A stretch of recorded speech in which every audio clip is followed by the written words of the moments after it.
Hare Krishna. His Divine Grace, A.C. Bhakti Vedanta Swami Srila Prabhupada, founder Acharya of ISKCON, a great personality, a pure devotee of Lord Krishna, walked on this planet in the 20th century. Such a great person has given very important messages at the time of leaving his body. If those messages are implemented properly, this Bhuloka can be converted into Goloka. Nastapayasya avadve nityam bhagavatasya.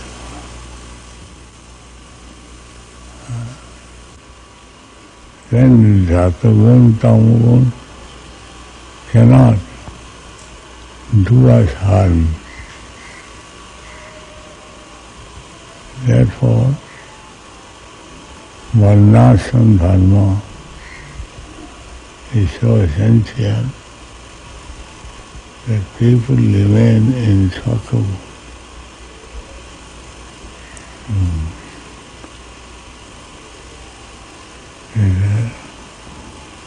Tamagun, Rajagun, Rajastama Bhava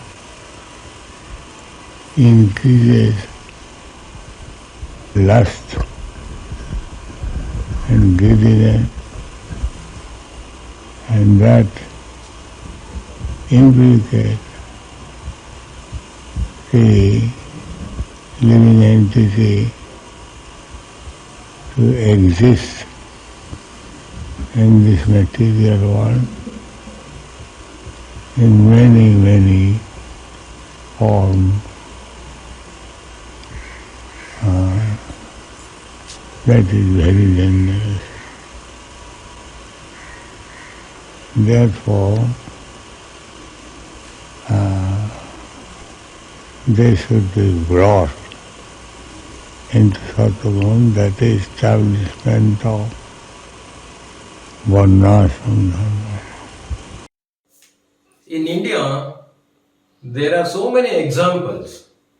Elders or parents, at the time of leaving their body, if they express some desire, to fulfill that desire, their sons or daughters, they dedicate their life.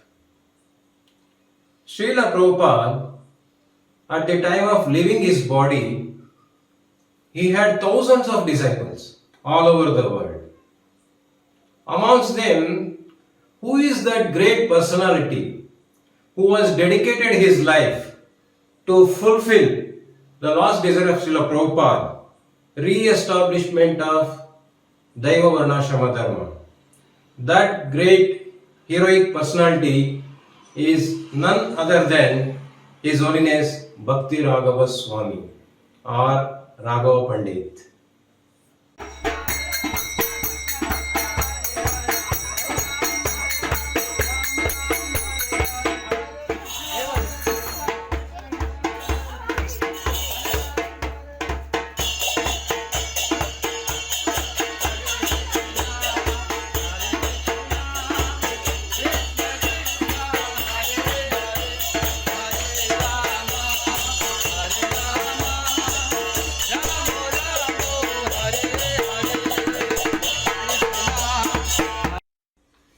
So in Bhagavad Gita, Arjuna asked a very important question. What are the symptoms of a self-realized person or a pure devotee of Krishna? For that, Krishna is very clearly explained. Dukkeshu anudvigna manaha, sukeshu vigataspruha, vitaraga bhayakrodaha, stitadir muniruchyate. In the second chapter, 56th verse. That means a person who is self-released is not at all worried when greatest of miseries fall upon him. And in the greatest of happiness also, he will not forget himself. He maintains equality. And he is devoid of fear. He is not attached to any material things. He is completely fearless. Vitaraga bhayakroda. We can see all these signs and symptoms in this great personality. His name is Bhakti Raghava Swami. He is completely fearless. We have seen from so many years. In Hebri, that is a forest. I have seen many times Maharaj walking in the forest fearlessly. There may be snakes, scorpions, but he is completely fearless. Hare Krishna. Raghava Maharaj, my dear brother, who spent many years in my foreign early days. He is my ideal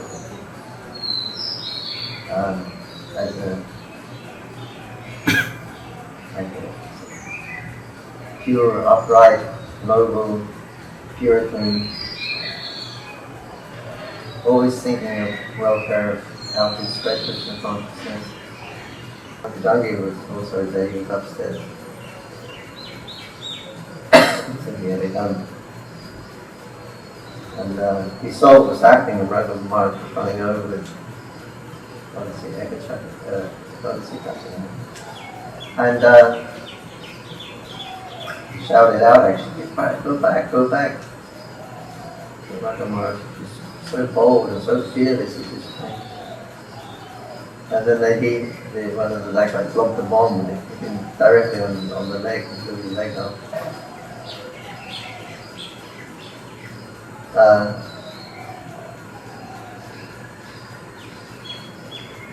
But still he was very peaceful. There was no, I think anyone else had Krishna be screaming and shouting, and he wasn't saying anything. He's just very just chanting Hare Krishna. And anyway, they took him to the hospital. In the hospital, he was simply preaching, chanting Hare Krishna. Anyway, so brave. So he rescued.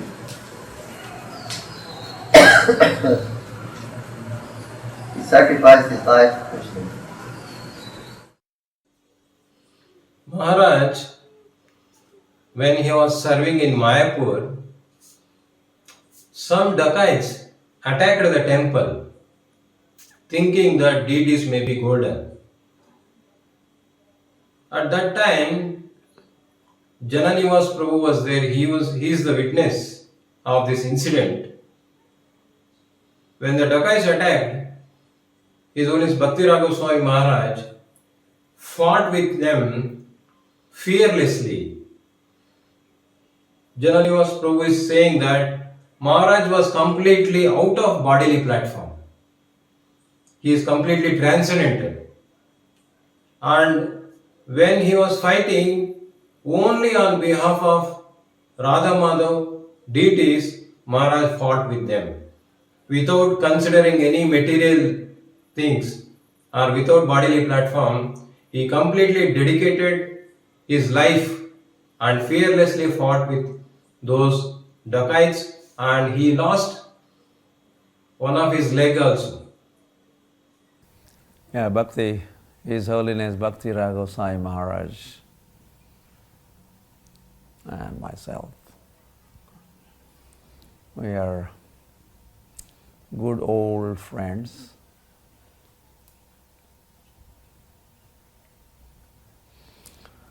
birds of the same feather, they flock together. Yeah, I was born in a village.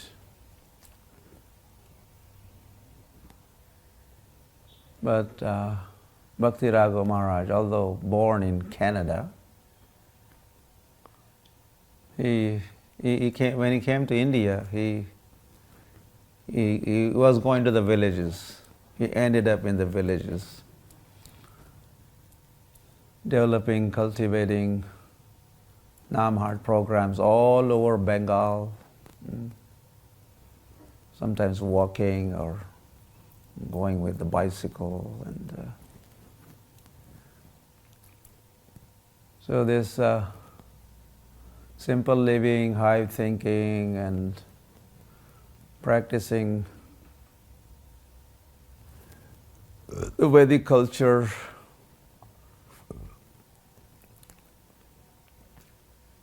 promotion and practice of varnashram. And practically his whole life he has dedicated to these activities. And Srila Prabhupada did encourage us to take up varnashram. 50% work yet to be done. Bhakti Raghava Swami Maharaj is always behind this varnashram development and Vrindavan villages, and yes, especially the cow protection. In India, Maharaj has been appointed as the His Holiness Bhakti Raghava Swami Maharaj has made a very nice statement. He says, cities are man-made, villages are God-made. Nowadays you can see cities are completely polluted. Basically all human beings needs food, water and air. Everything is polluted in city life. Food is polluted because of excessive use of chemical fertilizers. Water is also contaminated and polluted because they are dumping the waste of all industries in the rivers. In this way, water is also contaminated. Air is polluted because of motor cars, vehicles. And mind is also polluted because they are using mobile phones and they are watching television. In this way, city life is completely polluted. The alternative system is Vedic village life. That's why Maharaj has written a book, Make Vrindavan Villages. We should make villages like Vrindavan, with the devotees, with cows, with agriculture. In villages, if we produce our own food by doing agriculture, our food is very pure, organic food we will get. And water, if we have our own well, water is so pure. We can see in Hebrew we have well, that water is so sweet. In the same way it is pure also. We can get pure water. And air is also pure in villages because there are very less vehicles. And along with that, if we adopt spiritual life, our mind is also purified. In this way, everything is pure in village life. So Prabhupada also said, that's why we have to make our own devotee farm communities, self-sufficient farm communities. Prabhupada said simple living and high thinking. So in this way, we can have health, peace of mind and happiness by living in villages. Hare Krishna. His Holiness Bhakti Raghava Swami, one of our leading devotees in the International Society for Krishna Consciousness, a very respected sannyasi and a long-time spiritual leader, has dedicated his life for propagating the principle of simple living and high thinking, especially as it pertains to the development of agricultural communities based on the land and the cow and Lord Krishna. And in particular, he has started a campaign called the Surabhi campaign, in which he is striving to raise awareness about the importance of mother cow in the human society in general, and particularly amongst the devotees within the International Society for Krishna Consciousness. It is undoubtedly an admirable initiative, and I would like to express my heartfelt appreciation to His Holiness for having embarked on this venture. And I'm sure that given his devotion and his sincerity, this project will ultimately be successful in making many people, thousands and thousands of people all over the world aware of the importance of mother cow, and thus induce them all to take further endeavors to protect the cows and the bulls, which will be a very, very important step in the development of human society in the right direction. Thank you very much. Hare Krishna. Hare Krishna Maharaj, I think you already answered to the question, but still, what is the main importance of cow? Why Krishna gives much attention to cows? And Srila Prabhupada says that we can chant 16 rounds and follow 4 regulative principles and go back to home. So you told that without cows, no spiritual life. So if you explain it, and if cities are for preachers, yes, and villages are for cow protection, but people in cities, villages will protect cows and eat nice milk products, which is very beneficial for spiritual life. But what about those devotees who are in the cities who are preaching? So they cannot progress spiritually. okay.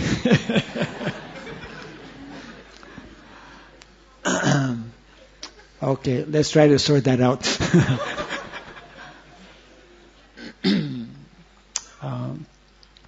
If one is somehow or other not able to associate with cows, if one chants 16 rounds and follows the rules and regulations wherever he may be, he can go back home, back to Godhead. However, in a larger picture and looking long term also, there's a particular lifestyle. Vedic culture is teaching us a particular lifestyle where cows are most important. I briefly mentioned how cows, I'll give you an example because that's part of the question. Why are cows so important? Do you know that nobody would be sitting here today worshipping Sri Sri Radha Gopinath if it was not due to cows? Do you know that to install deities, the brahmanas need to bathe the deities with panchagavya, with milk, yogurt, ghee, cow urine, and cow dung, panchagavya. No bathing of deities with cow products, no installation of the deities, no worship of Radha Gopinath. Nobody here.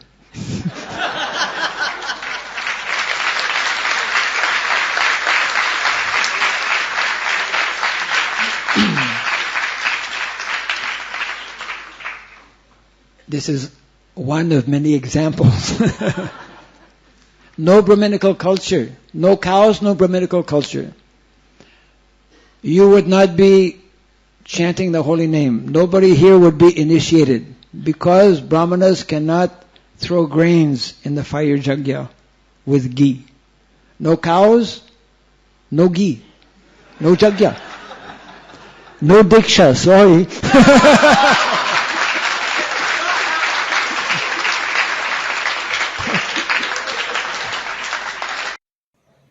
His Holiness Bhakti Raghava Swami Maharaj has given a very special mantra. Chant, chant, chant and plant, plant, plant. This mantra looks very simple, but it has a great deep meaning in it. Our Vedic Sanatana Dharma exists on two levels. One is Bhagavata Dharma, another is Varnashrama Dharma. This Bhagavata Dharma is related to soul. So in this mantra, chant, chant, chant is related to soul. By chanting Hare Krishna mantra, Hare Krishna, Krishna Krishna, Hare Hare, Hare Rama, Rama Rama, Hare Hare, we develop love for God, or we awaken love for God or Krishna. That's why Krishna said in Bhagavad Gita, Man mana bho madbhakto madhyaji mam namaskuru. That means you always think of me. In other words, you love me. In another place, Krishna said, Jivanam sarvabhuteshu. In the 7th chapter, 9th verse, Krishna said, Jivanam sarvabhuteshu. I am giving life to everyone. The essence of Bhagavad Gita is, living means loving Krishna. Everybody wants to love, but they don't know whom to love. If we love God or Krishna, that love is eternal. Because Krishna is also eternal, our soul is also eternal. In this mantra, other part of mantra is plant, plant, plant. That is related to our body, our Varnashrama Dharma. By doing Vedic organic agriculture, we can produce our own pure food without chemicals. And we have to keep cows.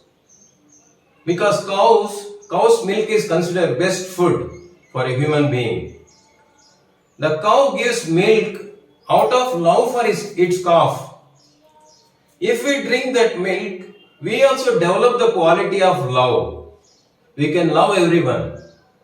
But nowadays in cities you see small babies are fed with bottle milk. That's why when they are grown up, they develop love for bottles and they become drunkards. So in this way, plant means we have to follow our Vedic Varnashrama Dharma. It will make our body healthy. And if anybody wants to be healthy and happy, they have to follow this mantra. Chant, chant, chant and plant, plant, plant. Hare Krishna.